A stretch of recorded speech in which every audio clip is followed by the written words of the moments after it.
이 200개나 되는 많은 기업들 중에 뒤늦게 사이클을 반영하는 기업이 항상 있었던 거죠. 우리가 고를 수 있는 방법이 남아있다고 좀 말씀드리고 싶어요.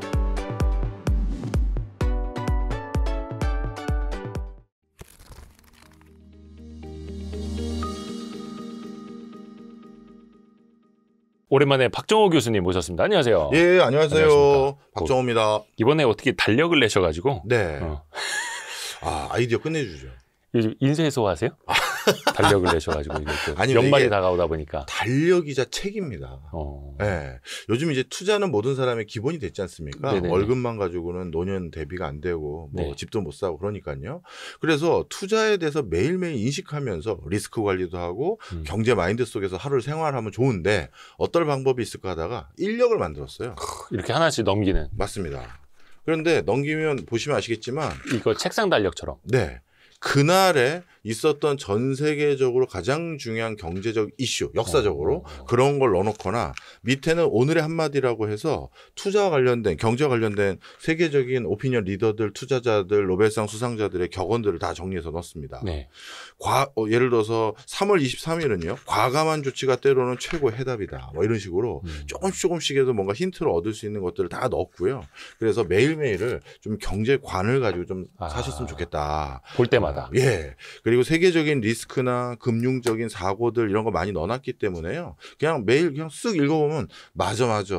이때도 이랬었네. 지금 그러니까 우리가 이렇게 할 게 아니야. 뭐 이런 좀 타산지석으로 삼을 만한 거 많이 넣어놨습니다. 과거를 통해서도 현재를 알 수 있고 그렇죠. 이것도 이제 매일매일 가까이 사실은 경제는 이제 가까이 접해야 되는 거라. 네. 요 책에 있는 그 역사 이야기는 잠시 후에 또 여쭤보겠고요. 네. 우선 이제 최근의 이슈 때문에 아니 지금 환율이 1,300원대 있을 때는 1,500원 갈 수 있다라는 얘기가 되게 허황되게 들렸거든요. 네. 근데 1,440원까지 넘어나도 보니까 이러다가 1,500원 진짜 가는 거 아니야라는 불안감도 들고 네. 우선은 1,440원대까지 이렇게 원화가 너무 약한 거는 네. 왜 이렇다고 보세요? 예, 가장 큰 이유는 역시 미국과의 관세 협상이 원만하지 않기 때문입니다. 사실 아직까지 우리나라가 관세를 내고 있는 범주가 25% 내고 있거든요. 네. 그러면 만약에 트럼프 대통령과의 원활한 협상이 진행되지 않는다라고 하면 매번 내야 되는 관세 코스트는 25%로 계속 고착화되고 그리고 트럼프 대통령이 요구한 수준이 3,500만 달러를 500억 달러를 일시불로 내려고 했잖아요. 근데 이때 우리나라의 반응이 뭐였냐면 우리 3,500억 달러 한 번에 낼 돈이 없어요라고 그렇죠. 우리의 국고 상황을 한번 노티스를 했더니 뭐야 국제사회에서 국제금융기구에서 뭐야 한국이 그런 정도의 돈이 없었던 거야? 하면서 우리나라 외화 시장에 대한 불안감과 경계성을 더 높이는 계기가 돼버렸어요. 오히려 있는 패 없는 패 다 보여준 거예요. 막 속살까지. 그렇죠. 예를 들어서 바로 밑에 있는 일본은 5,500억 달러 저희가 일시불로 드릴게요. 자, 알아서 쓰세요 형님 하고 보냈단 말이에요. 근데 바로 비교가 되게 이게 한 달 텀으로 저희는 3,500억 달러 있지도 않고요. 일시불로 낼 수도 없고 240개월 할부로 낼까 생각하고 있고 일부는 원화로 낼까. 얘는 왜 이래 봤더니 진짜 없네. 진짜 없네. 그러다 보니 약간의 뭔가 국제적인 이슈, 트리거가 발생해도 환율이 막 뛰기 시작한 거예요. 네. 그러게요. 참, 근데 어떻게 보면 처음에 3,500억 달러 보증이라든지 대출 다 묶어갖고 패키지로 제안을 했던 게 또 악수였지 그렇죠. 않았나라는 생각도 들고요. 근데 안 줄 수는 없었고 사실 뭐 국제적으로 이렇게 보시면 됩니다. 예전에요. 네. 미국이 관세 내라고 했었을 때 철강 관세였습니다. 그때 우리가 가장 먼저 철강과 관련돼서 관세 협상을 전 세계에서 제일 먼저 타결을 봤어요. 그게 꽤 됐습니다 벌써. 근데 그때 그리고 나서 한국이 미국하고 이렇게 협상을 잘했어 했는데 그 다음에 어떤 일이 생겼냐면 네. 한국과 미국과의 협상이 기준점이 된 거예요. 우리는 꼼수를 발휘했어요. 어떻게 했느냐. 관세를 왕창 올리겠다는 거예요. 미국이 철강 관세를. 그래서 이건 안 된다. 대신 관세를 낮춰달라. 대신 우리가 원했던 건 차선책으로 어떤 걸 역으로 제안했냐면 쿼터. 일정 이상 철강을 팔면 그다음부터는 안 팔겠다. 그다음 더 팔 거는 그럼 말씀하셨던 그 수준 이상의 관세를 내겠다. 쿼터제를 역으로 제안한 거예요. 네. 그리고 우리도 딱 이 정도 쿼터까지 팔면 뭐 우리 기간 산업 돌리고 철강 인프라 돌리는데 큰 문제는 없으니 우리 더 욕심은 안 내겠다라는 확실한 제스처를 취한 거거든요. 네네. 그래서 유럽과 일본이 처음에는 야, 쟤네 머리 진짜 잘 썼네 해서 부러움의 대상이었는데 우리가 기준점이 되니까 그 뒤부터 유럽과 일본이 우리 걸 바탕으로 더 좋은 조건, 원활한 조건을 생각해서 역으로 계산해서 미국이 제안해서 우리보다 좋은 조건으로 철강과 관련된 무역 협상이 타결이 됐어요. 괜히 일찍 했네 이렇게 되던. 그렇죠. 그래서 그 뒤부터 이런 국제적인 무역 협상 그리고 우리가 국제적인 교역과 관련된 협상을 할 때 그때가 우리 학계 쪽에서 특히 국제 무역과 관련된 학자들 사이에선 아예 큰 레슨이었고 교훈이었고 네. 제일 먼저 하지 말자. 이거였어요. 그래서 이번에도 일본이 치고 나가고 베트남이 치고 나가고 막 할 때 뒤에서 슬쩍슬쩍 너무 늦지만 말고 조금씩 따라만 가자 했는데 막판에 일본이 너무 크게 양보한 거예요. 5,500억 달러까지 할 게 아니었다라는 게 지금 일본 내부뿐만 아니라 우리도 입장이 그랬거든요. 네네. 근데 일본은 그 5,500억 달러 너무 크게 줬고 마음대로 쓰게끔 했고 해서 총리가 결국 바뀌었잖아요. 이시바시기로 총리 내려갔죠. 예, 결국 총리까지 사임하는 지경까지 온 건데 본인들이 오판한 거예요. 그리고 막바지에 왜 못 견디고 그걸 고개를 숙이냐고요. 그러다 보니까 우리도 여론이 어떻게 됐는지 그때 기억나시잖아요. 네. 야, 일본은 타결했대. 이러다 한국만 독박 쓰는 거 아니야? 한국 뭐 자동차만 이렇게 관세 부과하면 우리는 원래 FTA 체결 국가였는데 오히려 더 우리가 손해보네 이런 게 있으면서 정부 입장에서도 갑자기 타임 스케줄에 몰린 거죠.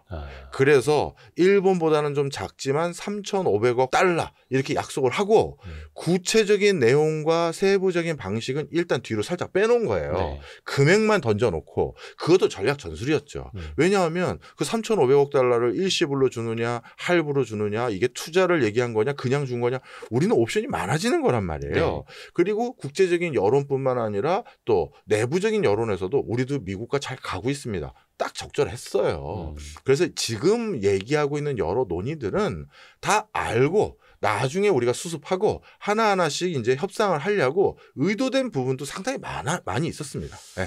의도를 하기는 했으나 3,500억 달러라는 게 일종의 앵커링 이펙트가 된 거잖아요. 그렇죠. 기준점, 네. 단내림 효과가 생겨가지고 미국에서 봤을 때는 야 3,500억 달러 투자한다며 준다며. 가져와. 니네가 먼저 말했잖아. 이렇게 된 거고 네. 완전히 우리가 자충수를 둔 건데 그러니까 이제 그거를 뭐 10년 할부로 하네 뭐 200억 달러라는 150억 달러로 하네 막 조율을 하고 있는 이제 예. 과정에 있는 것 같긴 한데 이건 아직 어떻게 풀릴지는 모르는 거죠. 모르고요. 잘 안 풀릴 가능성도 꽤 있어요. 그러니까 이재명 대통령도 얼마 전에 CNN 인터뷰한 거 보니까 네. 급하게 하지는 않겠다. 네. 그래서 합리적인 방법을 찾아가겠다. 시간이 걸리더라도. 네.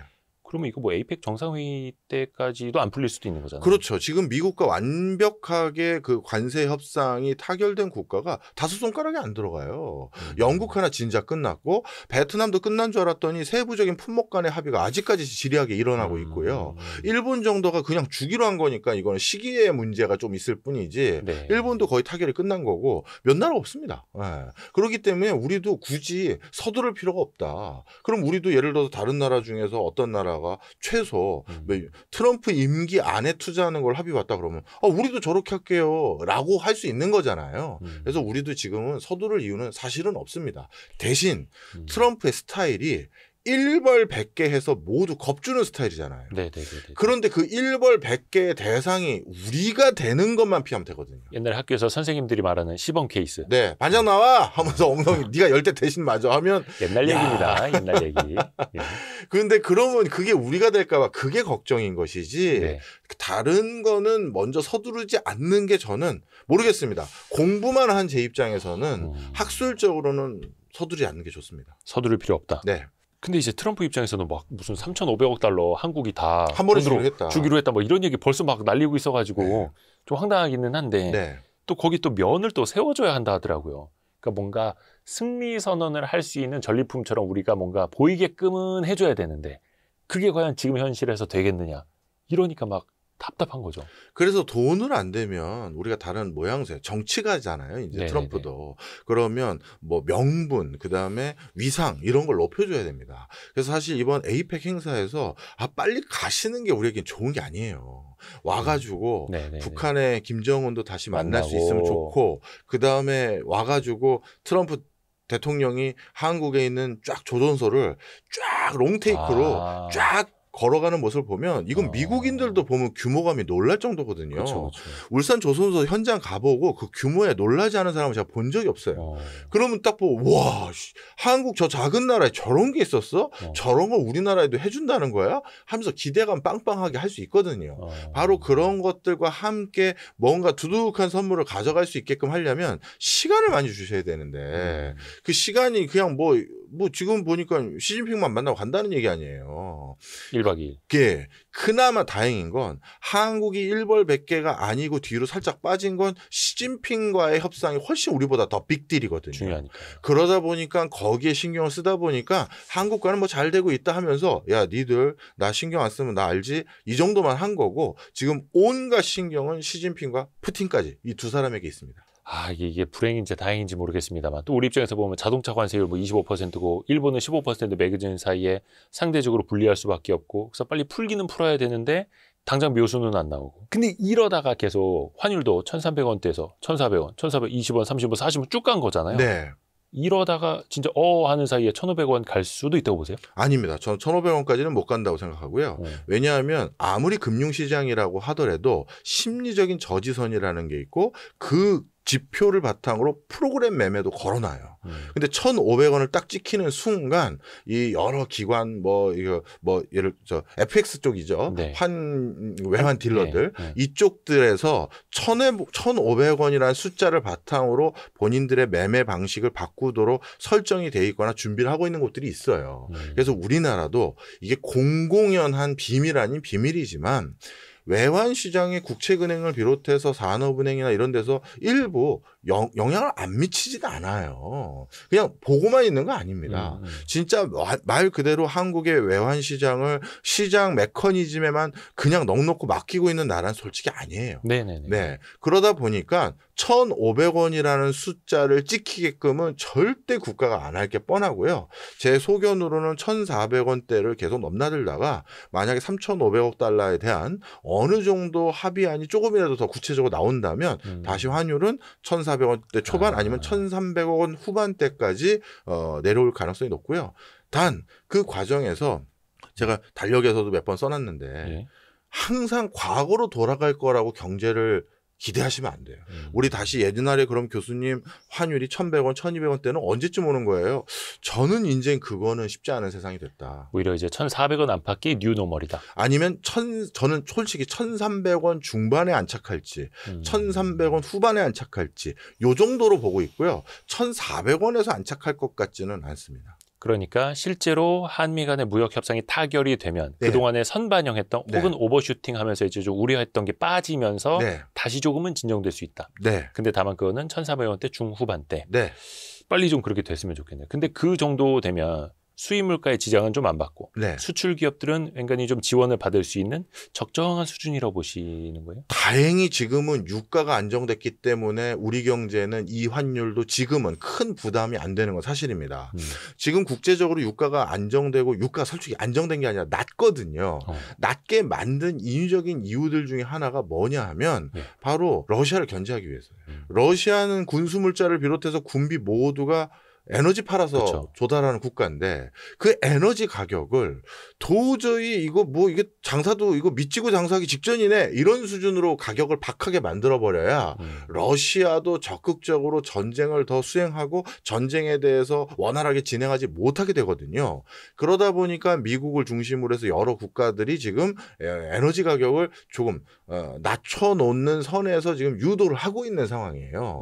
그런 어떤 지정학적인 이슈들 이거 말고도 경제적인 맥락도 몇 개 있습니다만 그런 이슈들로 인해서 유가가 안정되다 보니 환율이 높은 수준에 있음에도 불구하고 우리나라의 전반적인 물가 상승 압박은 조금 덜하고 대신 그동안 관세 부과에서 한국 경제에 가격 경쟁력을 많이 훼손할 수 있는 요소가 일부 생겼잖아요. 자동차도 그렇고 여러 가지. 그런데 원화 가치가 떨어졌잖아요. 그래서 일부 지금 그걸 상쇄하고 있는 상황까지 있기 때문에 지금 1,400원대가 됐는데 왜 이렇게 환율 이 얘기가 옛날보다 덜해졌지? 크게 걱정을 덜 하지 하는 이유가 그런 맥락이 같이 있습니다. 근데 여기서 또 이제 국제유가 확 튀어버리면 또 좀 위험하기는 한데. 이러면 위험하죠. 그래서 어떻게 보면 이제 미국이 국제유가를 이제 눌러놓고 있는 뭐 표현이 좀 어떻게 들리실지 모르겠습니다. 그게 차라리 지금 다행이죠. 다행이죠. 불행 중 다행. 네. 그거 아니면 또 큰일 나는 거고. 네. 아까 그 어떻게 보면 이제 외환 시장에 이제 미세 개입하는 네. 것도 이제 계속해서 우리가 하고 있는 일이고 그것 때문에 어떻게 보면 외환 보유액이 이제 달러가 좀 줄어드는 것도 있지 않습니까? 있습니다.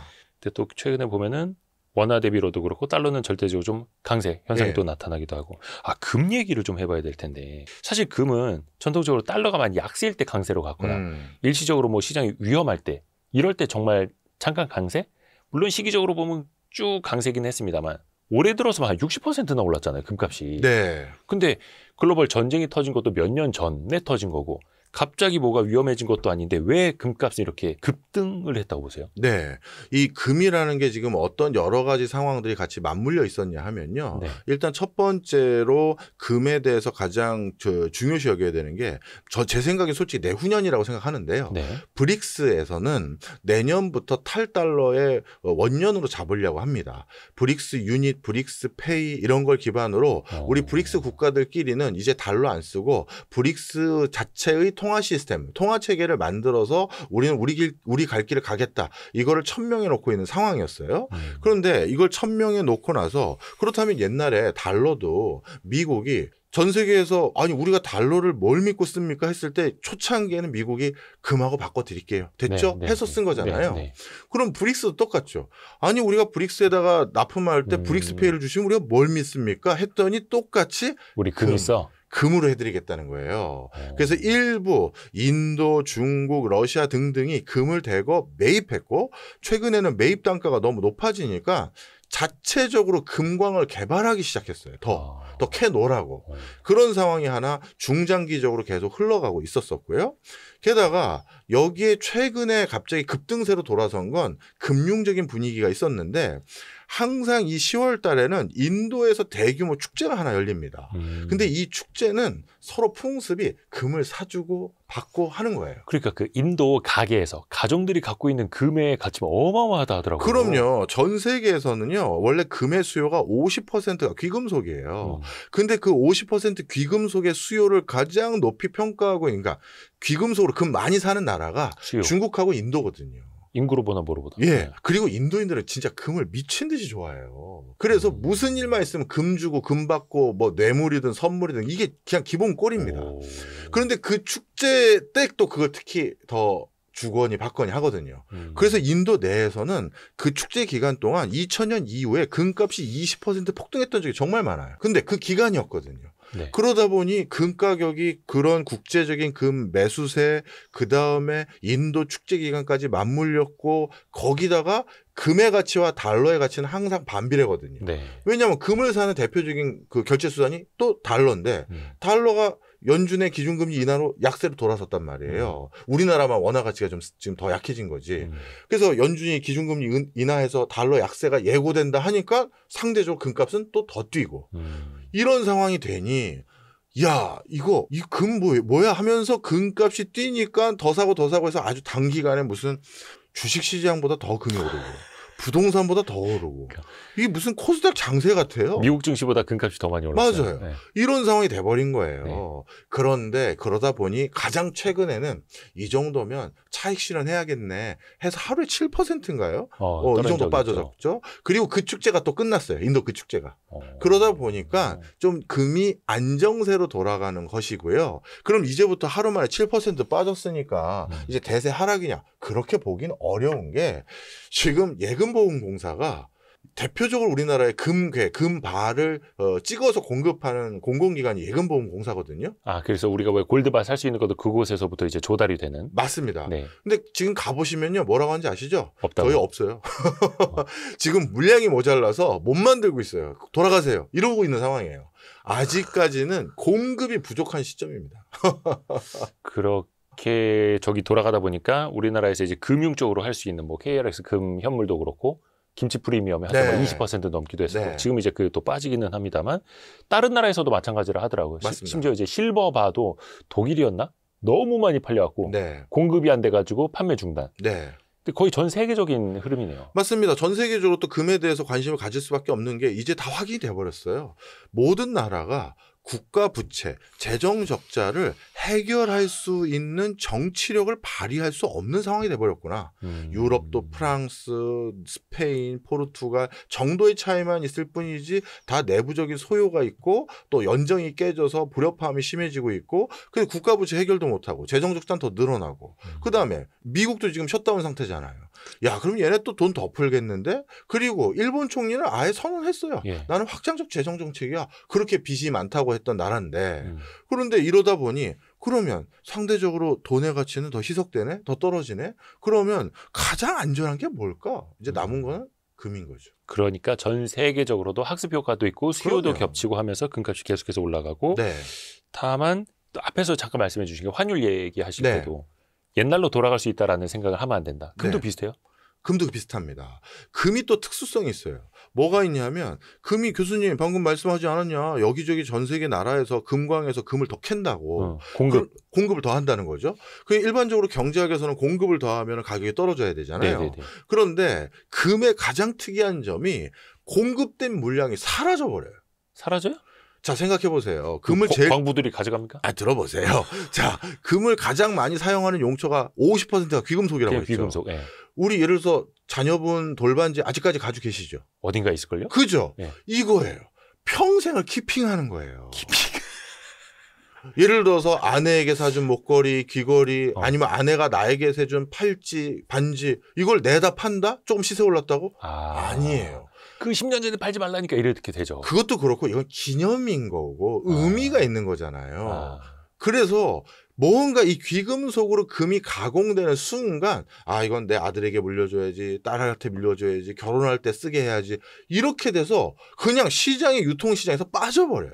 그러니까 실제로 시장에 매물로 나오지 않는 잠겨버린 공급. 그렇죠. 그래서 새로 공급되는 게 시장에 대거 쏟아져서 금이 계속 가격이 떨어지는 게 아니라 그게 누가 또 가져가서 키핑해버리고 해서 전 세계 유통시장에서 빠져버리는 거예요. 장롱으로 들어가고 금고로 들어가고. 그렇죠.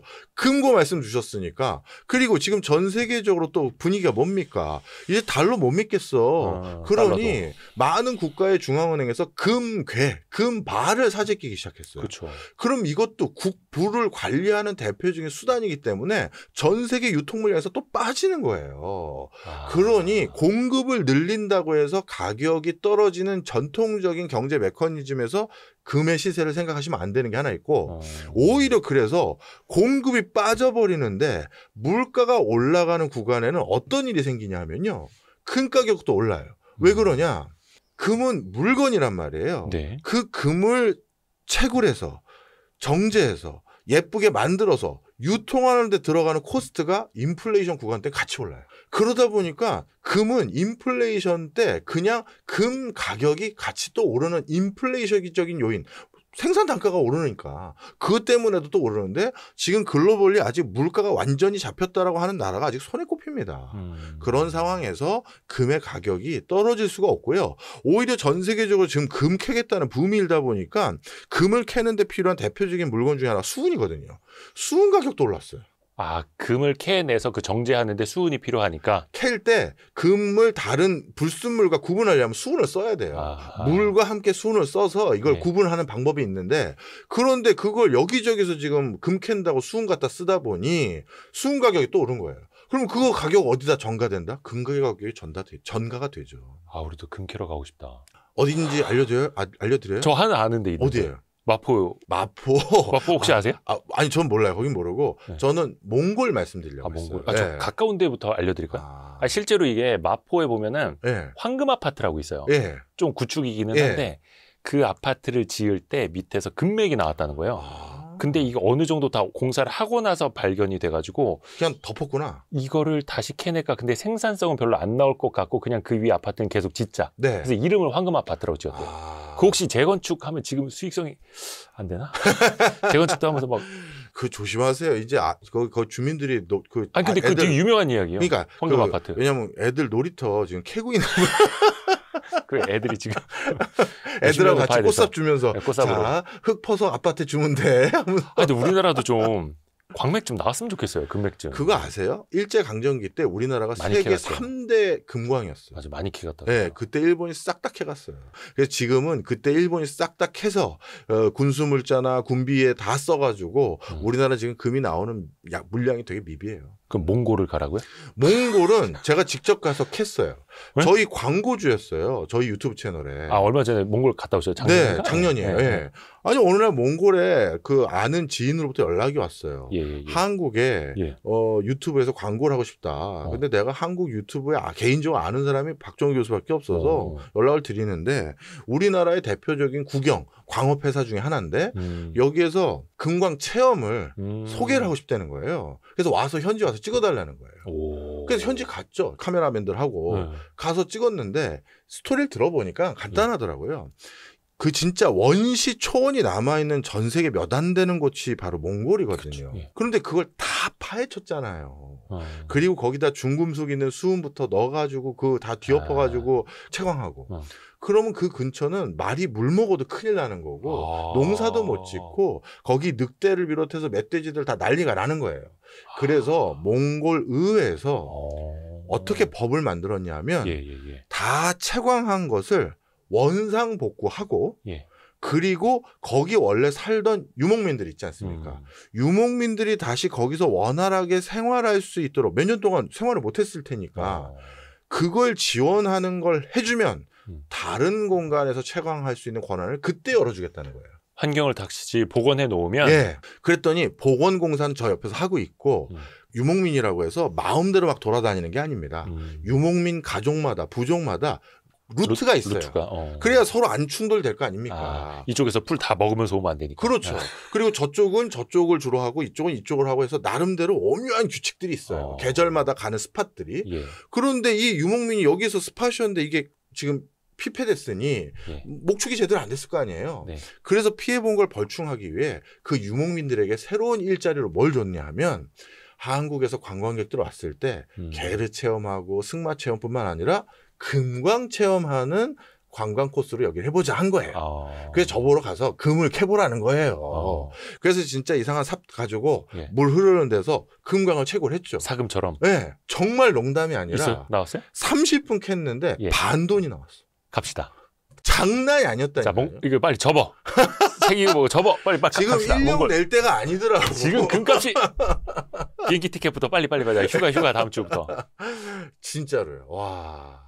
거기서 미리 준비한 거 아니에요? 저도 그래서 이제 촬영 온다고 촬영팀 오니까 미리 옆에 야 금 좀 흘려놔봐. 저도 그래서 그랬죠. 제가 정해도 되냐 했더니 정하라는 거예요. 저기요. 그랬더니 이것만 하나 알려줄게요 하면서 어떤 스팟 중에 고르시는 게 나을 거다 해서 널려 있는데 저기 했더니 그럼 저기 가자 해서 그렇게 캤다니까요. 아니 근데 그게 만약에 사실이면 전 세계에서 막 지금 막 몰려올 거 아니에요? 전 세계에서 몰려왔어요. 이미 러시아 기업들 와 있고요. 중국계 자본들 들어왔고 그리고 몽골 정부도 금광을 통해서 국부를 늘려보자 해서 어떻게 보면 인류의 입장에서는 그 원시 초원이 황폐화되고 있는 모습이 좀 안타깝긴 하지만 그 나라에서는 또 경제 발전하고 싶은 욕구가 있는 거니 참 여러 가지 고민이 되긴 하더라고요. 이거 몰랐네. 이거 이제 들었네, 지금. 그러니까 오르기 전에 가서 캤어야 되는데. 그래서 30분만 캐고 마셨어요? 왜냐하면 또 다른 거 저희 촬영을 간 거지 제가 광고로 간 게 아니잖아요. 다음 스팟을 촬영이 눈에 들어옵니까? 지금 솔직히 안 들어왔죠. 요즘 우리나라 돈으로 반 돈이면은 지금 한 45만 원. 45만 원 되죠. 한 돈이 지금 90만 원 넘어가지고. 깜짝 놀랐다니까요. 다음에 가실 때 꼭 연락을 주세요. 같이 가시죠. 우리 유튜버들끼리 가끔 몽골 간다고 제가 얘기했잖아요. 근데 시간이 너무 오래 걸리니까. 그건 그렇죠. 몽골 1박 2일로 안 될 거 아니에요. 몽골이요? 금방 캐고 딱 오는 걸로 그냥. 울란바토르 거기 공항에 내려서 그 금광까지 가는데 차로 11시간이 걸려요. 여러분, 금 공급이 이렇게 힘든 겁니다, 여러분. 결론이 그거야. 그러니까 금은 공급이 안 된다라는 거. 아니, 왜냐면 요즘에 보면은 코스피가 막 3,900을 넘었어도 코스피에 대해서 포모는 못 느끼시는 분들이 금값에 대해서는 포모를 느끼세요. 근데 이것도 어떻게 보면 과열의 신호일 수도 있는 거고, 물론 이제 금이라는 게 비트코인도 그렇고 그냥 수요와 공급에 의한 거지 밸류에이션도 없잖아요. 그렇죠. 워런 버핏도 이야기하는 것처럼 금이 뭐 배당을 주는 것도 아니고. 맞아요. 어떻게 이걸 판단을 해야 되나, 금이라는 건. 근데 이제 이걸 이렇게 생각하셨으면 좋겠습니다. 사람들은 이미 거기에 의미를 부여했어요. 그런데 의미를 부여한 것들 중에서 희소성을 유지할 수 있는 게 지금까지 2개밖에 없어요. 금하고 비트코인. 그러니까 그게 가치가 오르는 거예요. 비트코인도 무슨 내재 가치가 있는 것도 아니고 배당을 주는 것도 아니고 이자를 주는 것도 아니지만 이 2개가 가지고 있는 고유한 특성은 누구도 인위적으로 더 발행할 수 없다. 누구도 인위적으로 더 조작할 수가 없다예요. 주식도 추가 발행할 수가 있고 증자 통해서 발행량 늘릴 수도 있고 법정화폐는 앞으로 더 늘어날 기미만 보이지 줄어들 기미가 안 보인다는 게 중론이고 그러면 가치를 유지할 수 있는 게 뭘까? 하나가 더 있네요. 세 개. 바로 부동산, 금, 비트코인. 안 그래도 그 말씀드렸는데 네. 공급이 제한적이고 희소성이 유지가 되는 거 서울 신축 아파트. 그렇죠. 거의 금 얼죽신. 비트코인 같은 거 아닙니까? 맞습니다. 그래서 가격이 오르는 거예요. 이번에 그 10-15 대책 네. 채널에서 한번 다루셨죠? 저희도 다뤘죠. 저희 채널은 안 다뤘어요. 제가 요즘은 딴 데 나가서 하셨나? 딴 데서만 했어요. 왜냐하면 부동산 얘기하는 게 이제 유쾌한 얘기가 아닌 것 같더라고요. 불편해요. 네. 그리고 저래도 감정이 섞일 수밖에 없다는 생각이 들었어요. 그래서 야 우리 채널까지 뭐 얘기할 필요 있겠니? 다 다뤘는데 뭐 야 그래서 우리는 하지 말자 해서 저희 채널에는 안 했어요. 근데 이제 10-15 대책을 한마디로 요약하면 그냥 꽁꽁 묶여 있어라. 네. 아무도 거래하지 마. 맞아요. 물론 이제 강제는 아닙니다. 뭐 허가제기는 하니까. 그러면 이게 과연 집값을 과연 잡을 수 있을 것인가? 물론 이제 그 중에서 현금 부자들이나 그 다음에 뭐 대출 많이 필요하지 않으신 분들 입장에서 보면은 한두 건의 거래가 또 이게 기준 가격이 돼버리는 거잖아요. 네. 정확한 지적이세요. 지금은 부동산에 대한 어떻게 보면 근본적인 치유책이라든가 뭔가 확실한 대안을 제시한 게 아니라 너무 불장이니 일단 소뚜껑 두꺼운 걸로 꾹 눌러놓고 그걸로 627에 눌렀는데도 들썩들썩 했단 말이에요. 그러니 그 위에 공무원들이 엉덩이 깔고 앉아서 절대 들썩이지 못할 정도까지 누른 거란 말이에요. 그러니 이거는 그냥 상승하던 흐름을 인위적으로 거래 못하게 해서 누른 거일 뿐이지. 그래서 이번에 국정감사 기간이잖아요. 예. 그래서 대놓고 어느 국회의원이 금융위 위원장에게 물어보더라고요. 본인이 생각하시기에 10월 15일 대책으로 집값이 떨어진다고 생각하십니까? 라고 했더니 금융위 위원장이 말을 주저하더라고요. 그랬더니 국회의원이 자기 시간 다 까먹을까 봐 발언기에 다 까먹을까 봐 그럼 듣고 계세요. 그러면서 아니 이게 집값 떨어뜨리는 것도 아니고 뭐 그분은 이제 또 비판하려고 한 거니까 거주 이전의 자유만 없애버리고 그렇죠. 뭐 이런 얘기 잔뜩 하니까 그 금융위 위원장께서 이렇게 발언하시더라고요. 지금은 너무 오르고 있어서 일단 진정시키는 것도 필요하지 않겠습니까? 그분의 대답도 그거였잖아요. 진정시키는 것도 필요하다. 그러니까 떨어지기 위한 조치라고 생각하지 않는 거예요. 그다음에 요즘 너무 크게 이슈가 되고 계신 분 또 거명해서 송구합니다만 제가 직접 아는 분도 아니에요. 국토부 차관님도 이상경 차관. 예 여러 매체 돌아다니면서 부인담 나갔다가 아주 그냥 작살이 나셨더라고요. 아이고. 익남이한테 제가 그랬어요. 야 익남이. 태희가 너 왜 뭐야 너 난리다 그랬더니 형 전 질문만 했을 뿐이에요. 그거 아마 국토부에서 먼저 나가겠다고 연락이 가지 않았을까요? 그렇겠죠. 네, 아마 저희도 그런 쪽 연락이 오기는 합니다만. 좀 받아서 좀 달래주시지 왜. 아우. 근데 일단은 그 국토부 차관님은 그 소뚜껑 네. 눌러놓고 들썩으니까 본인이 그 위에 올라가신 거잖아요. 간 거죠. 근데 이제 본인이 투자했던 거, 부인이 투자했던 거, 이거 이제 다 까발려지니까 내로남불 논란이 이제 있는 건데. 거기다가 또 한 말씀 더 한 게 이게 떨어지는 정책이 아니라는 뉘앙스로 뭐 라디오를 비롯해서 유튜브 채널을 비롯해서 비슷하게 얘기하셨어요. 지금은 너무 그러니 안정화를 시키고 진정. 나중에 공급도 더하고 하면 그러면 그때 떨어진다. 그러니까 이거는 집값을 떨어뜨리는 정책은 아니다라는 걸 정책을 만든 사람들이 고해성사를 한 거란 말이에요. 그리고 나중에 떨어지면 그때 집 사면 되는 거 아니야? 딱 이제 이 난리가 또 난 거고. 근데 이번에 그 주간 상승률 보니까 10-15 대책 시행되기 직전에 네. 막판 또 매수 몰리잖아요. 네. 그러니까 주간 상승률 보면 또 역대 엄청나게 최고였죠. 올라왔고. 그거는 이거는 진짜 그러니까 그런 대책만 안 냈으면 차라리 그 정도까지도 안 올랐을 텐데. 맞습니다. 그게 정답이에요. 그러니까 슬금슬금 627 그다음 뭐 97이었죠? 97 그 두 가지 대책으로도 집값이 계속 올랐거든요. 97 대책을 보고 확신을 가진 분들은 그냥 시장에 참여를 한 거예요. 공급 못 하는 거였네. 내가 살고 싶은 서울 요지나 서울 핵심 지역의 반경 4km 이내는 공급이 없는 거네. 그럼 이것도 희소한 거네. 야, 지금이라도 들어가자 한 거예요. 그랬더니만 깜 놀라서 이번에 15 대책을 내놨는데 내놓기 전에 어땠냐 하면 이거는 여러분 꼭 정부를 뭐라고 하면 안 되는 게요. 정부도 검증 절차를 거쳐야 됩니다. 그런데 아카데믹하게 이론만 가지고 시장을 바라보거나 정책 제도만 가지고 시장을 바라보면 놓치는 부분이 있을 수 있으니 진짜 시장 참여자들 아니면 시장과 밀착해 있는 사람들을 불러다가 슬쩍 보여줘요. 있는 그대로 보여주지는 않습니다. 그랬다간 또 유출돼서 큰 오해가 있으니까요. 몇 가지 안과 방향성만 슬쩍 보여줘요. 이렇게 하면 어떻게 생각하냐. 왜냐하면 그중에는 또 유튜브 활동 열심히 하는 그냥 전문 유튜버도 있고 또는 경제 전문가 출신 유튜버도 있거든요. 왜냐하면 그거 안 보여주면 나중에 유튜브에서 딴소리 한단 말이에요. 야, 지금 와서 미리 얘기해. 뭐라고 할 건데? 이거죠. 그러다가 어떤 일이 생겼느냐.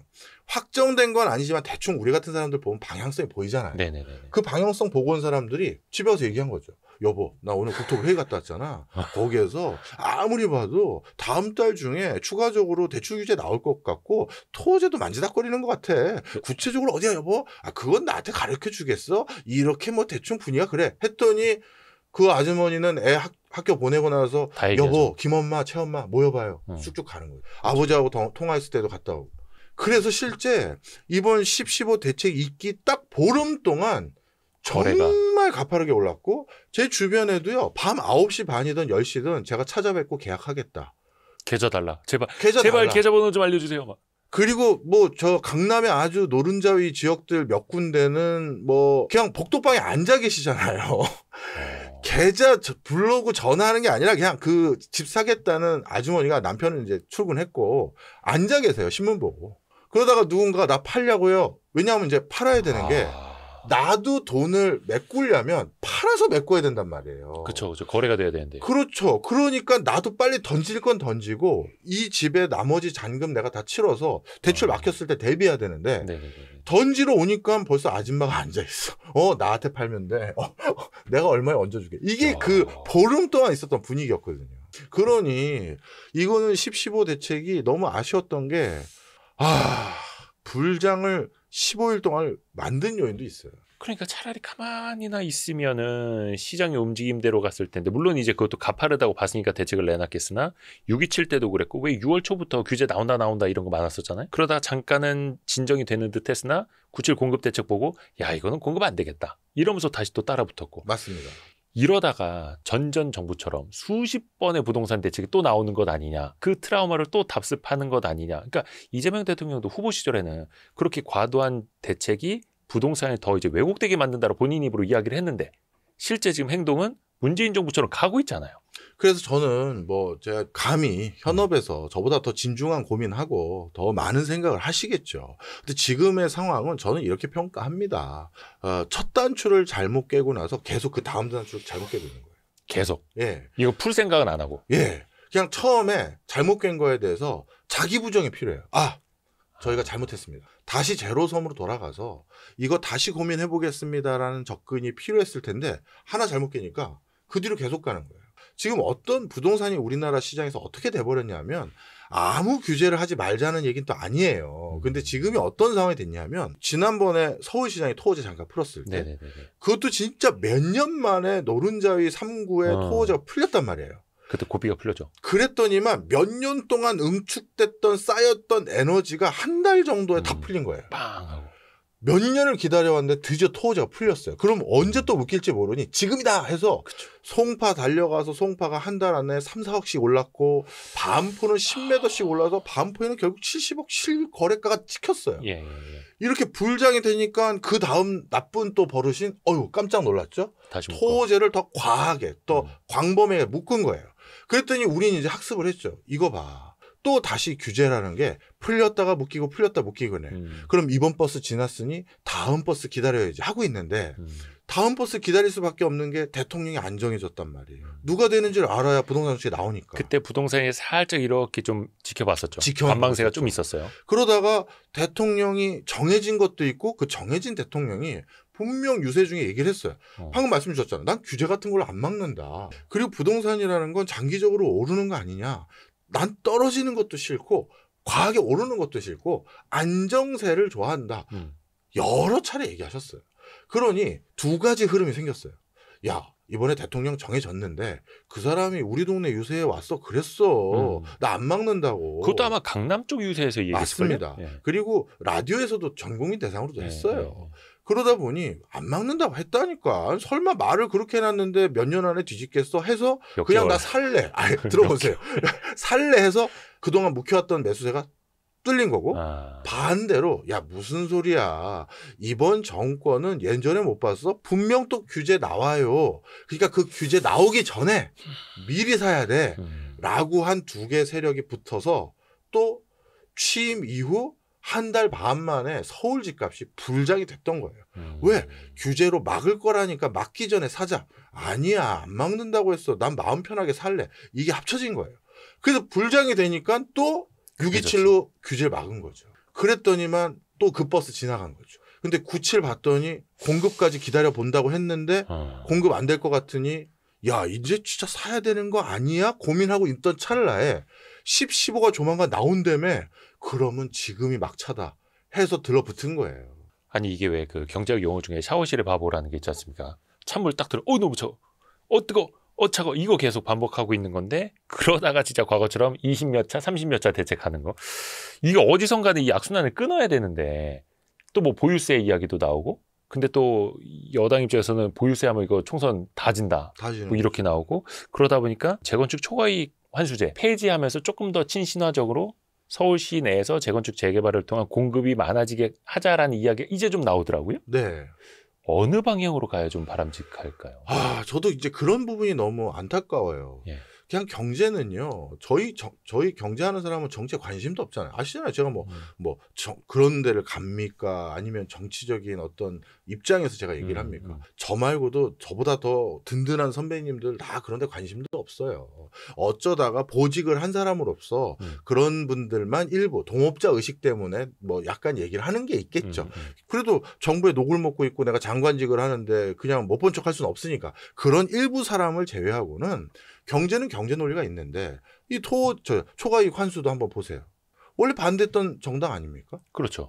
근데 이제 와서 또 그거 절대 풀면 안 된다. 재건축 재개발로 뭐 그렇게 막 꽁으로 돈을 번 사람들이 불로소득이고 불로소득이다. 이거 말도 안 된다 했는데 이제 와서 이게 뭐냐고요. 이게 진짜 정치 노름의 논리에 이 경제만 자꾸 이상한 방향으로 흘러가고. 근데 그 재건축 초과이익 환수제가 어떻게 보면 그거 역시 과거에 잘못 꿰었던 그 단추였잖아요. 맞아요. 근데 이제 푸는 건데 지금 한 여기쯤 왔는데 여기 있는 단추를 풀겠다 하는 거죠. 중간만 또 풀어. 중간만? 이거 좀 이상한데? 근데 그거는 풀어야 된다고 보세요? 초과이익 환수제가 지금 형태로 계속 유지가 되면요. 예. 재개발 재건축이 어렵죠. 안 돼요. 우리가 왜 서울에 이번에 공급이 안 되느냐를 또 따져보면 그중에 중요한 요인 하나잖아요. 그리고 이것도 조금 조심스러워요. 물론 새 아파트가 들어서서 이번에 높으신 분들 덕분에 우리가 그게 수익률이 얼마나 좋았는지가 다 까졌잖아요. 네. 재건축이 이래서 재건축이구나. 야, 이 사람들은 어떻게 이렇게 정교하게 잘 알아서 했지? 이렇게 까지긴 했습니다만 그런데 그런 분들만 있는 거 아니고 원래 재건축은요. 정말 녹물 먹어가면서 아버지 때부터 내가 여기 계속 살았는데 이걸 다 그냥 무슨 투기 세력으로 몰아붙이면 정말 억울한 분들도 그분들이 훨씬 더 많아요. 그렇죠. 그런데 그분들에게 무슨 투기 세력이고 이렇게 보면 그분들도 너무 원망스럽지 않겠습니까? 자, 그래서 이거를 무조건 그렇게 일괄적으로 무슨 진짜 돈에 눈이 멀어서 그거 사가지고 버틴 그런 분들은 진짜 제가 이렇게까지 뭐 표현하는 경우가 별로 없는데 너무 허탈해서 이번에 높은 분들 몇 분들이 그런 행보를 한 것이지. 내로남불. 제 대표적인 제 중학교 친구도 초등학교 우리 동네 살다가 장미 아파트 쪽으로 잠실 그거 생길 그 언저리 때 이사 갔어요. 아주 옛날에. 예. 그리고 나서 아버지랑 거기까지 계속 같이 살다가 이제 재건축 들어가서 이제 뭘 좀 논의해 보려고 하는데 야, 우리 재건축을 이걸 해야 되는지 고민이 더 많다? 초과이익 환수제를 비롯해서 뭐 내놔라 뭐 해라 뭐 해서 그러면 우리 같이 그냥 아직도 우리 아빠 장사하는 거 알지 너? 우리 이거 내놓고는 우린 답이 없어. 밀려나는 거죠. 밀려나는 거야. 그냥 맞아. 그 표현이 맞아. 우린 그럼 어디서 살아야 되나? 내 아파트였는데 이런 생각마저 들어. 그런 소리가 나오거든요. 그러니까 어떻게 해서도 이제 자금을 그럼 조달해서 분담금 낸 다음에 재건축 완성되면 세 주고 다른 데 가야죠. 그러면 또 그 나중에 뭐 전세 대출 안 나오고 뭐 이렇게 또 될 수도 있고 규제 때문에. 그러니 이제는 이번 규제가 나오면 나도 대출이 안 나오는 거니 재건축을 좀 미뤄야 될 것 같다라는 소리가 여기서 또 비토가 나오는 거예요. 다음 정부까지 기다려보자. 예. 사실 그게 우리가 지금 한두 번 들은 게 아닙니다. 그렇죠. 그러면 지금 그 친구 때문에 제가 뭐 모든 장미 아파트가 비슷할 겁니다. 솔직히 얘기 드리면. 오래 걔가 사시는데? 이마트에서 매주 사는 게 있어요. 뭘 사요? 샤워기 필터. 녹물 때문에? 매주 사요. 매주. 그 정도예요? 그렇다니까요. 그러니까 이게 참 불로소득이라는 프레임, 부동산으로 돈을 벌면 안 된다라는 프레임. 물론 이제 그 안에는 투기꾼도 있겠고 뭐 다주택자도 있겠습니다만 그게 또 절대 다수에게도 똑같이 영향을 미치는 거고. 그렇죠. 그것 때문에 공급이 계속 제한되고 네. 그러다 보니까 거의 몽골 가서나 캘 수 있는 금처럼 희소해지는. 채굴이 또 제한되어 있는 비트코인처럼 서울 부동산이 그렇게 인식이 돼버리는 네. 이 악순환을 좀 끊어야 되는데 너무 재밌게 들었는데 이제 책 얘기를 좀 해보겠습니다. 아니 왜냐면은 앞에 저희가 이제 세워놓은 것처럼 이게 탁상 달력처럼 네. 이제 책이 생겨가지고 저 이런 거 처음 봤습니다. 네. 박정호가 들려주는 하루 한 장 경제 수업, 네. 경제 인력 365. 요거는 2026년이에요? 맞습니다. 2026년이고요. 저도 이런 스타일의 책이자 달력은 처음 내봤는데 뭐 제가 워낙 그 명망 있는 저자분이 많이 있는 이든 출판사의 사장님이 오늘 찾아오더니 네. 뭐 희한한 책을 내보자 하시더라고요. 자, 그래서 보고 있다고 말씀해 주시는 거 아니에요? 맞습니다. 일부러? 그래서 생각을 했는데 아이디어가 너무 기발한 거예요. 근데 사실 저자 입장에선 네. 1년만 진행되는 책을 낸다는 건 이거 그잖아요. 그죠. 사실 그렇게 유쾌한 일은 아닌데 너무 재밌어서 야 이거 아이디어가 기발하다. 그리고 진짜 제가 제일 먼저 생각했던 건 하루하루를 좀 경제 마인드를 가지고 살아보자. 그래서 일부러 여기 이미지를 보시면 아시겠지만 여백이 많아요. 메모도 편하게 하실 수 거기다 있도록. 뭐 쓰라고. 네, 그래서 그리고 그 중간에 딱 써놨잖아요. 개인 투자자는 언제나 투기꾼이 아니라 투자자여야 한다. 벤자민 그레이엄 하면서 이렇게 구절 하나 쓱 자연스럽게 보면서 맞아. 내가 오늘도 누가 얼마 올랐다고 나도 들어갈까 했었네. 이런 생각 가지라는 거죠. 좀. 근데 요거 26년뿐만이 아니라 27년에서 써먹을 수 있는 게 예를 들어서 1월 1일 미국 국가부채 전액 상환. 이거는 매년 1월 1일 써먹어도 되는 거 아닙니까? 눈치챘어? 아니 근데 저는 이거 보고 놀란 게 뭐냐면 지금도 미국 정부 이제 국가 부채 그것 때문에 사실 또 이제 맨날 부채 한도 협상하고 의회에서 또 그 예산안 승인 안 해주면 미국 정부 행정부 셧다운 되는 거고 네. 이건데 미국이 국가 부채를 한 큐에 상환한 적이 있어요. 네, 있습니다. 이런 걸 보면서 지금의 상황과 비교할 수도 있고 또 점심 먹으면서 또 이거 하나 있으면 또 깨알 우리 톡하잖아요. 야, 너 그거 아냐? 부장님 뭐예요? 야, 예전에 미국이 부채를 한 방에 턴 적이 있어요. 아니, 부장님 이거 어떻게 하세요? 그냥. 책에서 봤어? 박정희 교수 책에서. 자, 아니 근데 어떻게 가능했던 거예요? 1835년이라고 하는데 1835년이니까 당시에는 금액적으로 많지는 않았겠죠. 그것도 있지만 그 당시 한 큐에 큰 돈이 생겼습니다. 영토의 일부를 판매해서 얻은 수익이에요. 땅을 팔아서. 네. 그래서 그런 것들 때문에 일부 턴 적이 있는 거죠. 그러니까 미국은 원래 땅덩어리도 크니까 네. 땅 팔아가지고 네. 그거 갖다가 정부 부채 갚자. 그렇죠. 이거는 이제 자원 많고 땅 넓은 나라나 과거에 했던 건데. 네. 근데 지금은 37조 달러가 넘고 5경 원이 넘는다 하더라고요. 네. 근데 앞에서도 잠깐 그 금 이야기할 때 말씀해 주셨습니다만 미국이 5경 원을 37조 달러를 갚을까요? 못 갚습니다. 이거는 미국 재무부 내부 보고서에 이미 분석이 되어 있어요. 우리나라의 구조상 그리고 지출 구조상 2040년까지 국가 부채가 계속 늘어날 수밖에 없는 상황이다가 벌써 백악관에 보고가 됐습니다. 그러니까 배째라예요, 뭐요?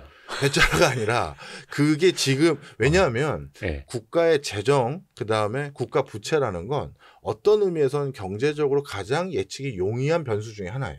왜냐하면 국가가 돈 어디다 씁니까? 국민들을 위해서 쓰잖아요. 근데 국민들의 인구 구조랑 전체 숫자랑 나이대별로 구성 이거는 가장 예측이 용이한 지표예요. 이게 환율이랑 금리나 종합주가지수와는 다르잖아요. 우리가 20년 뒤에 40세가 몇 명이라는 건 지금 20대를 보면 되는 거고 그렇지 않습니까? 네. 그런데 딱 보니까 국민들에게 약속했던 걸 모두 다 지키고 국가가 국가의 펀더멘탈을 유지하기 위한 고정비를 계속 유지하는 한 딱 보니까 2040년까지 미국 국가 부채가 줄기는커녕 더 늘 거라는 거예요. 그러다 보니 이거 뭐 정말 미국 큰일 났구나라는 소리가 나온 거고요. 지금 트럼프는 배째라는 거는 원래는 아니었고 그래서 일론 머스크와 함께 공무원 숫자도 줄이고 재정 적자 감내하려고 하고 했는데 그게 원활하지 않게 됐고 그렇지만 몇 가지 또 꼼수로 스테이블 코인을 통해서 전 세계에서 달러에 더 의존적인 경제 구조 만들어 버리려는 그런 행보 하나 또 가져가려고 하고 있고 그다음에 많은 국가가 전 세계 1등 소비국인 미국에 수출하러 오니 그때 입장료 걷는 관세 수익 이런 여러 가지 것들을 생각하고 있고 또 이민 오고 싶을 때 돈 내라.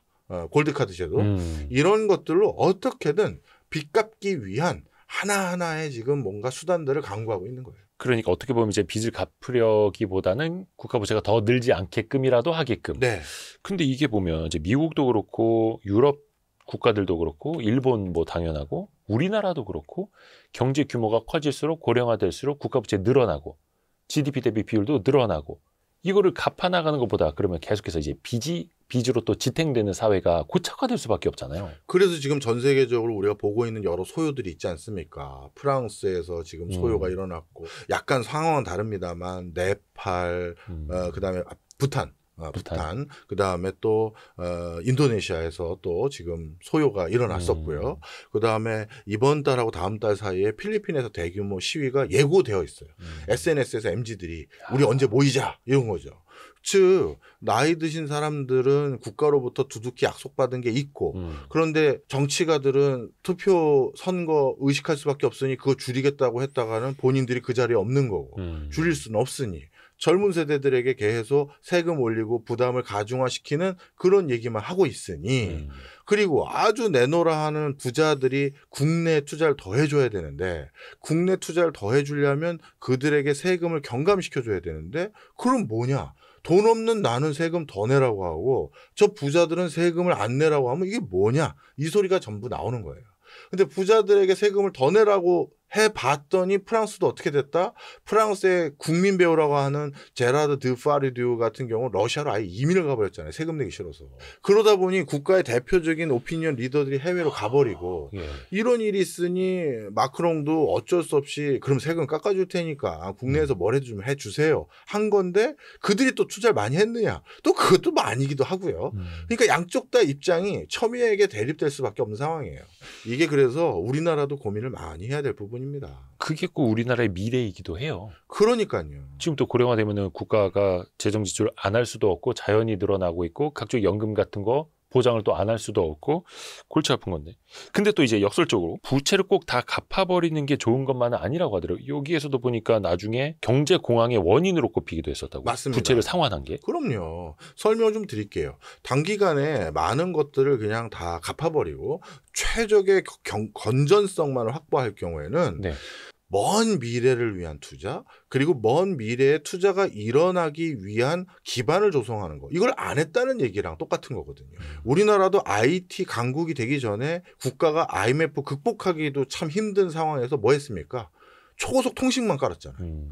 그때 미래를 보고 또 베팅을 해놨기 때문에 인프라가 좋으니까 IT 강국으로 나도 IT 회사 차렸어. 나도 이번에 홈페이지 만들었어. 웹에서 무슨 비즈니스 해보려고. 그 인프라가 있으니까 그렇게 된 거예요. 그렇죠. 그걸 안 했다는 얘기가 되는 거거든요. 그다음에 그리고 모든 대학의 투자론 수업에는 나옵니다. 뭐가? 적절한 레버리지를 썼을 때 수익률이 더 올라가는 거잖아요. 예. 국가도 수익률을 올리는 방법 중에 하나가 적합한 부채를 껴서 써야 되는 거예요. 리스크 관리하면서. 그러다 보니까 부채가 제로인 국가는 좋은 거다? 아니, 그것도 아니죠, 당연히.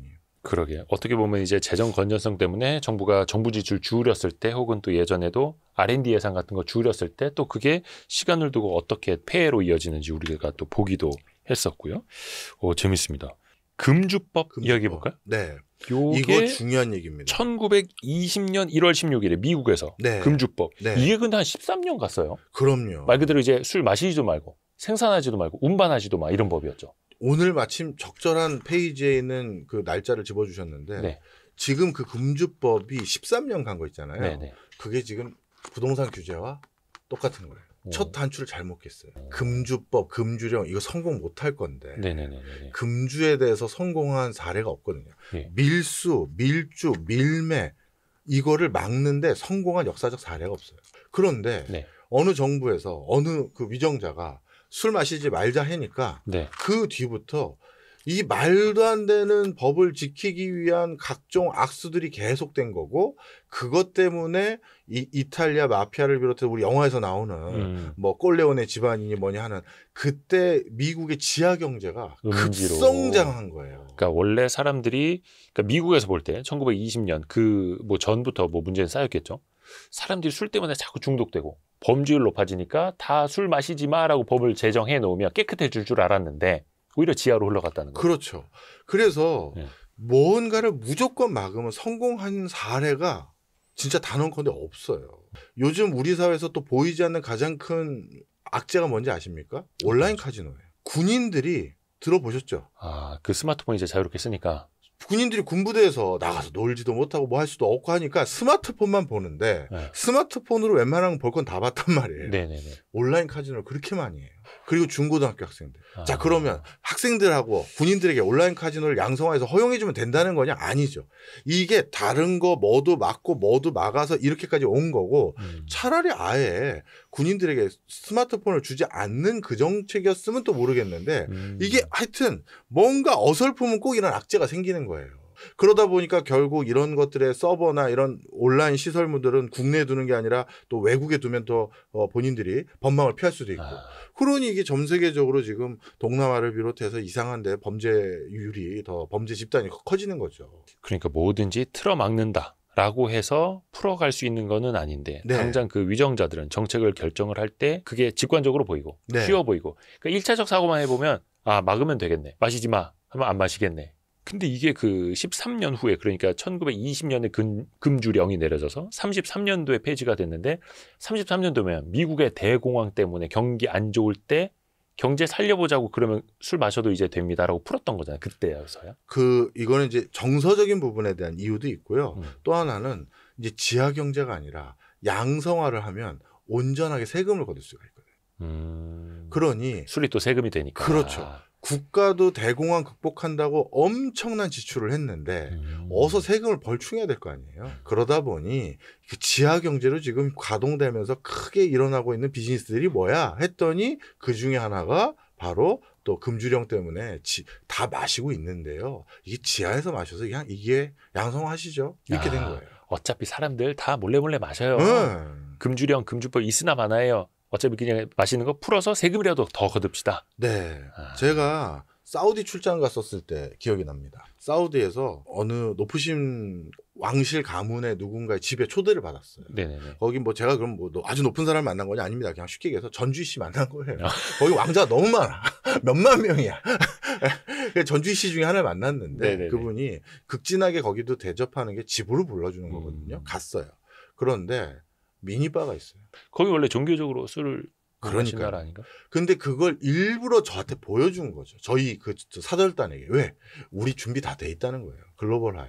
내가 종교적으로 위법한 행위를 한다라는 그런 걸 하려는 게 아니라 우리도 사실 다 준비가 되어 있는데 지금 약간 종교적인 굴레 때문에 오픈을 안 하고 있을 뿐이다라는 걸 일부러 보여주는 거예요. 그래서 미니바가 진짜 있고 와 각종 진귀한 술이 다 있어요. 그래서 술을 한잔 하고 왜냐하면 사우디도 경제 발전하고 그러려면 저기 옆에 두바이는 다 술 마시고 옷도 자유롭고 그런데 우리도 준비돼 있습니다. 우리에게도 외자 유치해 주세요. 이걸 그냥 제스처로 상징적으로 보여주려고 거기를 한 건데 그다음 어떻게 하느냐? 그럼 이거 그냥 술 바깥에 버리셔도 되는 겁니까? 물었죠. 술병 어디다 버려요? 네, 그랬더니 우리 사우디는 경찰이 두 종류가 있는데 우리 그 행정부에서 관장하는 일반적인 경찰이 있고 종교 지도자들의 관리 감독 아래 있는 종교 경찰들이 있는데 이 종교 경찰한테 걸리면 우리가 아무리 왕손이라도 혼이 난다는 거예요. 굉장히 복잡해진대요. 그래서 이거 술병을 그냥 버릴 수가 없대요. 그래서 어떻게 하느냐? 이만한 자루에 싼 다음에 나무 망치로 땅땅땅땅 부시는 거예요. 가루를 내는 거예요. 파쇄. 네. 그런데 그걸 다 같이 앉아가지고 술병을 같이 깨면서 더 친해지는 거 있잖아요. 고등학교 때 같이 담배 피우면서 친해지는 것처럼. 같이 옛날에 그 젓가락을 끼워서 담배 피우면서 친해진 것처럼. 네, 맞아요. 술 마시고 술병을 같이 파쇄하는 거예요. 같이 파쇄하면서 그 가루로 해서 바깥에 버리면서 그래서 눈이 이제 뜨거워지는 거죠. 우리 같이 나쁜 짓 했네. 같이 술병을 부순 사이.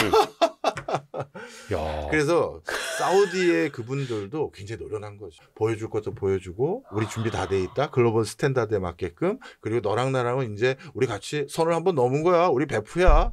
찐이야. 이렇게 하는 거예요. 나쁘지 다 사이. 야, 근데 그렇게 되면서 이제 술도 깨고 스트레스도 풀고 네. 재밌습니다. 근데 그게 이제 의미하는 거는 어떻게 보면 이제 적당선이라는 게 있는데 네. 인간의 본성을 넘어서는 이제 금지만 한다라고 해서 되는 건 결코 아니다. 아니다. 부동산 규제도 마찬가지고. 그렇죠. 마지막으로 요거 하나 이야기하면 재미있을 것 같아가지고 아까 미국이 예전에 땅 팔아가지고 국채, 네. 그러니까 부채를 갚았다라는 것도 이야기를 해주셨는데 미국이 알래스카를 사들인 날이 네. 3월 30일이라고 하네요. 러시아한테 사들인 거. 맞습니다. 당시에도 보면은 미국 국민들의 반응이 그렇게 좋지는 않았다고. 이게 참 특이해요. 예. 그 영구 동토를 쓰지도 못할 땅을 얼어붙은 땅. 왜 사냐 이런 거예요. 그런데 미국의 지도자들이 참 어떤 의미에서는 네. 뭐라 그럴까요? 어떻게 그게 가능한지 모르겠는데 지금도 미국에서요. 이번에 스테이블 코인과 관련된 지능법, 지니어스법 만들 때 그 지니어스법의 초안을 이거 그러면 공화당에서 한 겁니까? 민주당에서 한 겁니까? 이렇게 저한테 누가 물어봐요. 예. 근데 미국은 국가 정책에 굉장히 의미 있는 법안은 민주당, 공화당이 같이 만들어서 같이 법합니다. 와, 우리는 상상할 수 없는. 상상할 수 없죠. 이제 우리는 왜 당정대라고 하지 않습니까? 여당과 행정부와 그리고 대통령실이 자기네들끼리 만들고 야당은 반대하든 말든. 네. 이런 건데. 근데 미국이란 나라가 어떻게 보면 우리보다 이제 민주화 역사가 오래돼서 그런지 그런 모습이 많은데 그런데 또 한 가지는 어떻게든 요즘에 어떻게 보면 좀 퇴보한 건가 싶을 수도 있는데 조지 워싱턴 미국 초대 대통령 만들 때요. 네네네. 그들은 왕이 없었던 국가였기 때문에 아. 대통령제를 왕과 같은 걸로 생각한 거거든요. 대통령이라는 걸 왕처럼. 그래서 조지 워싱턴한테 뭐라고 했냐면 네가 대통령을 하고 그다음에 종신제 대통령을 제안했어요. 오. 왕처럼. 미국도 사법부의 최고 수장은 종신제입니다. 네, 지금도요. 죽을 때까지. 네. 그런 거랑 똑같이 대통령제의 처음 모델이 종신으로 하라고 그랬는데 예. 조지 워싱턴이 예. 그러면 안 돼. 야, 우리 유럽에서 못 봤니? 임기제로 하자. 스스로가 스스로의 권한을 줄인 거예요. 그러기 쉽지 않은데. 정말요. 그런데 이 땅도 보면요. 미국의 역사라는 게요. 원래 미국의 독립 당시의 역사는 영토는 동부 해안과 동부 지역 일부 지역에 다 국한되었어요. 근데 플로리다는 스페인에게 사온 거고 루이지애나는 프랑스로부터 산 거고 텍사스는 텍사스 공화국을 병합한 거고 이렇게 다 사온 거예요. 뉴멕시코 지역도 또 멕시코에서 넘겨받은 거고 이렇게 하면서 땅을 넓혔는데 넓힐 때마다 나름대로 옥신각신이 있었어요. 야, 저기 뭐 사막인데, 야, 저기 아무것도 없는데, 뭐 이런 게 많았는데, 그런데 이걸 어떻게 받아들여야 될지 모르겠는데, 아니야. 땅이라는 건 파는 게 아니야. 살 때 사야 돼. 이 생각으로 계속 그거를 설득하고 설명하고 그리고 협상하고 해서 늘려왔고 그 정점이 그 영구 동토 땅은 진짜 이건 말도 안 된다. 야, 그걸 왜 사니? 했던 알래스카까지 사온 건데 세상에 그 밑에 그렇게 좋은 것들이 많은지 누가 알았어요? 이게 어떻게 보면은 지금 그 트럼프 부동산 개발업자 방식의 영토 확장이었던 거네, 미국이. 네, 그렇죠. 하나하나 사들이고 합병하고 그렇게 되면서 50개 주가 됐고 그러니까 당연히 그들의 마인드로 봤을 때는 알래스카 저기 땅 있으면 우리가 사면 되지 뭐. 근데 보니까 720만 달러 당시 돈으로. 네. 당시에는 큰 돈이었겠으나 당시에 큰 돈이죠. 지금은 완전 잘 산 거고. 네. 지금은 오히려 러시아의 가장 굴욕적인 역사 중에 하나죠. 알래스카가 원래 소련 땅이었는데 그걸 그대로 가지고 있으면 미국이 군사적으로 입지적으로 얼마나 흔들흔들했겠습니까? 그러니까 사실 우리나라에서도 옛날 이제 집 앞 어른들이 물려주신 땅 일찍 팔아먹었다가 그 땅값 오르고 저게 막 신도시 되어 이런 거 보면 이제 되게 배 아프긴 한데 근데 당시에는 알래스카니까 그 얼음 땅에 저기 뭐가 있겠어라고 생각을 했을 거 아니에요. 근데 그거보다도요. 당시 러시아 재정이 파산 직전이었어요. 그래서 뭐래도 팔지 않고서는 도저히 러시아가 감당할 수 없는 상황이었기 때문에 판 건데 국가가 절대 아무리 위태위태한 일이 있어도 해서는 안 되는 것들 중에 하나가 땅을 파는 게 아니에요. 그것도 영토. 네. 이게 또 그 부동산을 부추기는 소리로 또 잘못 오해하실 수는 있는데 그런 의미는 아니고요. 그냥 네네. 사례를 설명드린 겁니다. 예. 제가 요즘 친분을 쌓아가고 있는 그 동네가 카자흐스탄에 예. 한인 경영자들, 예. 기업인들이에요. 예. 카자흐스탄의 재계서열 1등부터 20등까지를 보면 상당히 많은 사람들이 고려인 후손들이거든요. 예. 그런데 그중에 카자흐스탄에서 상원원도 하고 한인 회장도 하시고 굉장히 사업 크게 하시는 분이 계신데 네. 그분이 한국에서 복싱 코치를 해주셨어요. 예. 왜냐하면 옛날 구소련 때 예. 그 소련의 국가대표 복싱 선수였거든요. 그래가지고 그거 그만두고 한국에서 그 88 올림픽 할 즈음에 예. 우리 복싱 좀 소련 복싱 최고니까 그쪽 출신 데려와서 좀 훈련을 시키자 해서 복싱 코치로 왔는데 네. 그때 아마 복싱연맹 회장이 한화 김승현 회장이었나 봐요. 그래서 그분 눈에 잘 들은 거죠. 너무 어울리셔. 또 그렇긴 하네요. 네. 그래서 그분 눈에 잘 들었다가 이제 인연이 맺었는데 LG의 구인 회장님인가? 네네네. 하여튼 그분이 내가 중앙아시아 지역에 CIS 국가들과 뭐 비즈니스 할 게 있는데 그쪽에 뭐 아는 사람 좀 있냐? 뭐 김승현 회장한테 천거 부탁했는데 내가 옛날에 복싱 연맹 그거 할 때 그 국가대표 출신 뭐 코치 하나가 있는데 고려인이라서 한국말도 어눌하게 하고 소련말 잘하는 친구니 그 친구에게 뭐 통역도 부탁하고 현지 상황 잘 아니까 부탁을 해라 한 거예요. 그래서 구시 집안 일을 도와주게 됐는데 어느 날 비행기에서 뭐 예를 들어서 자네는 이제 뭐 할 건가? 저도 이제 운동만 계속 할 수는 없으니 저도 사업도 하고 뭐도 하려고 합니다 하면서 이런저런 사담을 나누는데 갑자기 이 고려인 출신 그 카자흐스탄의 회장님이 어떤 대목에서 그 얘기를 했는지 정확히 기억이 안 나는데 뭐라고 슬쩍 했더니 잠깐 하면서 그 구인의 회장님이 절대 땅은 팔는 게 아니야 얘기를 하더래요. 네가 비즈니스를 할 때 절대 땅을 파지 마라 이렇게 얘기를 하더래요. 그런데 그 눈빛과 여러 가지가 이건 뭐 진짜 진심을 담아서 나에게 한마디 내가 너한테 네가 나 많이 도와줬으니까 내가 한마디만 해주면 하면서 하는 눈빛이더래요. 그래서 그분이 진짜 땅을 안 파셨대요. 기회가 있으면 땅을 더 사고. 그래서 지금 카자흐스탄에 이 손가락 안에 드는 거대 부자가 된 거죠. 근데 여기서 오는 교훈이 확실히 있기는 합니다. 근데 네. 앞에서도 우리가 금 얘기도 했고 비트코인 얘기도 했고 서울 그 신축 아파트 얘기도 했습니다만 결국에는 또 희소성 한정된 그렇죠. 자원이라는 거고 네. 그 사이에 또 돈은 계속 풀려나가고 있고 아까 우리가 국가부채도 이야기를 했습니다만 이것도 이제 많이 깨닫는 분들이 또 계신 거고요. 이거는 역시 이게 역사 얘기도 그렇고 경제랑 맥이 닿으니까 재밌습니다. 네, 다행입니다. 이게 365개 네. 이야기인데 네. 명언들도 많이 실려 있고요. 네. 그래서 우리가 또 가까이 놓고 인력처럼 네. 무진장 무겁습니다. 그래서 박정호가 들려주는 하루 한 장 경제 수업 경제인력 365 요 인력이지만 책이기도 합니다. 두꺼워요. 이 책도 많이 사랑해 주십시오. 박정호 교수님 긴 시간 너무 감사드립니다. 고맙습니다. 고맙습니다. 고생하셨습니다. 고생하셨습니다. 고생하셨습니다.